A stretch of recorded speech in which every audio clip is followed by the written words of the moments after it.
J'ai voulu vraiment avoir ce côté hyper léger, très lumineux, un teint, tu vois, qui va pas être aussi trop poudré, avec un contraste au niveau de du fard à joues. On a aussi les yeux, quand tu regardes, c'est pas forcément trop maquillé, avec des tons métalliques mais très très subtils.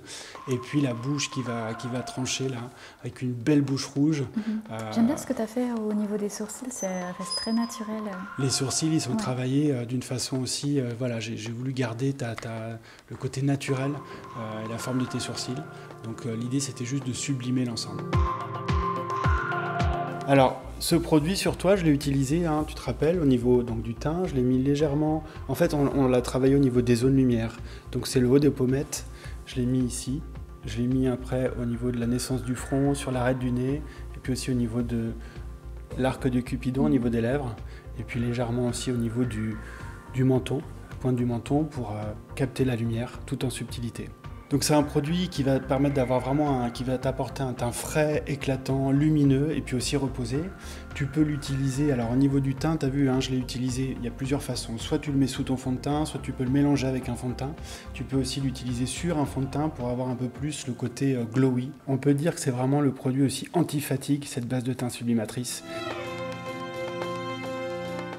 Donc on va avoir une teinte très passe-partout pour sublimer toutes les carnations, qui va donner ce côté bonne mine instantanée, vraiment magique aussi au niveau du rendu, et que tu peux appliquer donc très facilement avec les doigts. Tu peux même appliquer aussi, pourquoi pas, avec un pinceau fond de teint. Là, on peut s'amuser facilement à l'appliquer donc avec les doigts. Au niveau des joues, tu peux même le mettre un petit peu au niveau des yeux, particulièrement sur l'arcade, et pourquoi pas aussi pour colorer légèrement les lèvres. Alors ça, c'est un produit aussi fabuleux, puisqu'il va déjà s'adapter à tout type de carnation pour avoir un effet un peu ce qu'on appelle blurring, c'est-à-dire que ça va donner ce côté un petit peu flouteur, ou une police, une peau sans imperfection, et ça donne un teint magique. Tu as deux façons d'utiliser la poudre, soit avec donc, le pinceau poudre sur tout le visage, et si tu veux faire sur la zone T ou même sur l'ensemble du visage, et tu peux aussi faire tes retouches avec ce pinceau ogive là pour un poudrage plus léger. Tu veux essayer? Oui. Tiens, vas-y. Merci. Ouais, vas-y, n'hésite pas. Partout où tu brilles, où tu as envie de matifier, tu vois. Voilà, et c'est très subtil, imperceptible et efficace. Parfait. C'est un produit là avec une texture non collante, hyper nomade aussi. C'est solide aussi.